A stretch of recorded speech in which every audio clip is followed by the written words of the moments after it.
Black history is more than just slavery. For those of you who aspire to know my name, I am Asia, but you could also refer to me as the author of inspiration and ambition. I am the equilibrium that balances quality over quantity. I am the young woman that seeks legitimacy and authenticity. As I reflect upon my experiences, I have come to realize that society portrays me as unconscious and unwoke. But I am woke. The fearful white man, Willie Lynch, established a guideline that became very potent to the mind. He preached, keep the body, take the mind.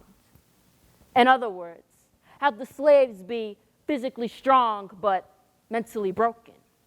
Have the skinny woman and the big woman compete amongst each other. But most importantly, teach the black woman independence. He knew that his influence will last for centuries. We abide by this concept so much we found it errors in which the majority of the youth thrive in female-dominated households. We have the black men slaughter each other and overflow the prison cells. A black man kills another black man, aiming the gun to his head.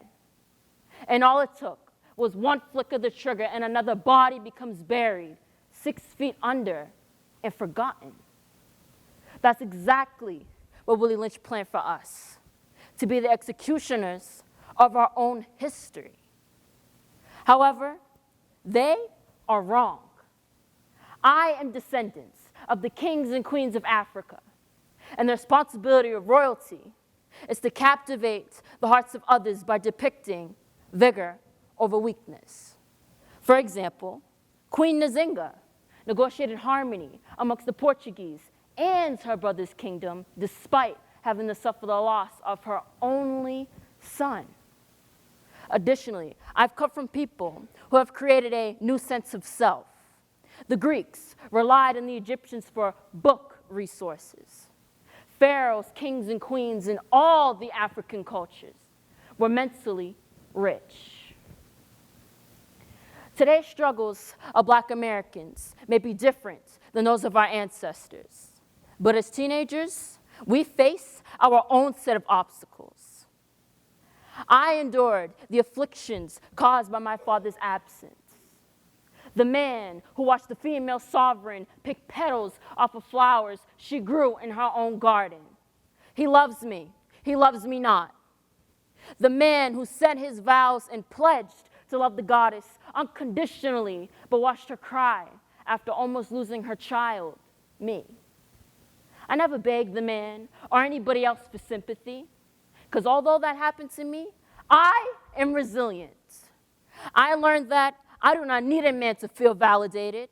I am just as powerful. The only love and acceptance I need is from myself. Self-love is a magnet that draws people towards you. And once you realize just how much you are worth, you will stop giving people discounts and never settle for less. To put it in perspective, Africans have endured the lash of the whip and suffered from the Middle Passage. Captives were held in poor health from the mental and physical abuse they had endured. Furthermore, I come from people that are tough and don't make any excuses. Despite their circumstances, they have shown that heroism is earned, not given. Lastly, I have learned from my experiences that I am not the product of my circumstances, but rather the product of my decisions. I am the words that Maya Angelou utters in her poetry verses. She stated, "People will forget what you did. People will forget what you said. But people will never forget how you made them feel.